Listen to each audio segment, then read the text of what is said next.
కోట శ్రీనివాసరావు గారు సినిమా ఇండస్ట్రీకి ఒక కోటలాగా ఉన్నారు. ఆయన లేకుండా ఏ క్యారెక్టర్ని మనం ఊహించుకోలేం. ఏ సినిమా ఏ క్యారెక్టర్ చేసినా అందులో పరకాయ ప్రవేశం. ఆయనతో ప్రత్యేకమైన అనుబంధం ఏంటంటే ఆయనతో కలిసి సినిమాలు చేయటం. సినిమా చేసేటప్పుడు శుక్రవారం నాడు ఒక సినిమా చేస్తున్నాం, ఇదే ఫిల్మ్ నగర్లో షూటింగ్ అవుతుంది.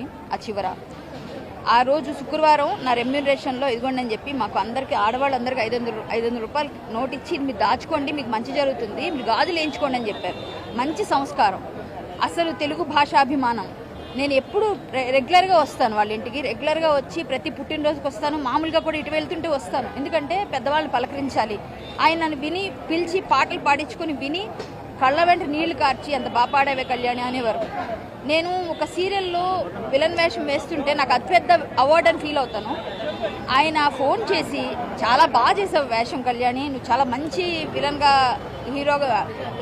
హీరోయిన్లకి ధీటుగా సీరియల్స్లో బాగా చేస్తున్నావు, నువ్వు సినిమా అటు బుల్లితెర ఇటు వెండితెర అని చెప్పి నన్ను అప్రిషియేట్ చేశారు. నాకు నంది అవార్డు వచ్చింది అదే సీరియల్కి. కానీ ఈయన ఇచ్చిన కాంప్లిమెంట్ నేను ఎప్పటికీ కూడా అలా ఫోన్ రికార్డ్ పెట్టుకున్నాను. మొన్న కాల్ చేసి ప్రతి పుట్టినరోజుకి వస్తాను, ఈరోజు నేను విజయనగరంలో ఉన్నానండి గురువుగారు, మళ్ళీ వస్తానని చెప్తే వచ్చాకొద్దులే ముందు పని చూసుకో అన్నారు. రాగానే ఇలా అయిపోయింది. కానీ నేను ఫేస్బుక్లో పోస్ట్ పెడితే అది వేలల్లో వెళ్ళిపోయింది. ఆయనకున్న అభిమానులు అలా ఉన్నారు బయట. ఈరోజు ఇంత బాధాతప్త హృదయంతో మా ఆర్టిస్టులు అందరూ కూడా సినిమా ఇండస్ట్రీలో ఆయన మాకు ఒక లెజెండ్, ఒక రీప్లేస్మెంట్ లేని నటులు ఎవరైనా ఉన్నారు అంటే అందులో ఫస్ట్ ప్లేస్లో ఇప్పుడున్న తరానికి కోట శ్రీనివాసరావు గారు. ఆయన నిక్కచ్చిగా మాట్లాడతారు, ఎవ్వరి వెనకోటి ముందు ఒకటి మాట్లాడే అలవాటే లేదు. మొహం మీద చెప్తారు, మొహం మీదే తిడతారు. అటువంటి వ్యక్తి లేకపోవడం ఈరోజు తీరని లోటు, చాలా చాలా బాధాకరం. వారి కుటుంబానికి ప్రగాఢ సానుభూతి, వారి ఆత్మకు శాంతి చేకూరాలని కోరుతున్నాను. We miss you sir. భగవంతుడు అంటే వయసు రీత్యా అందరినీ పునరపి జననం పునరపి మరణం, మళ్ళీ వెళ్ళిన వాళ్ళు పుట్టక తప్పదు, పుట్టిన వాళ్ళు గిట్టక తప్పదు.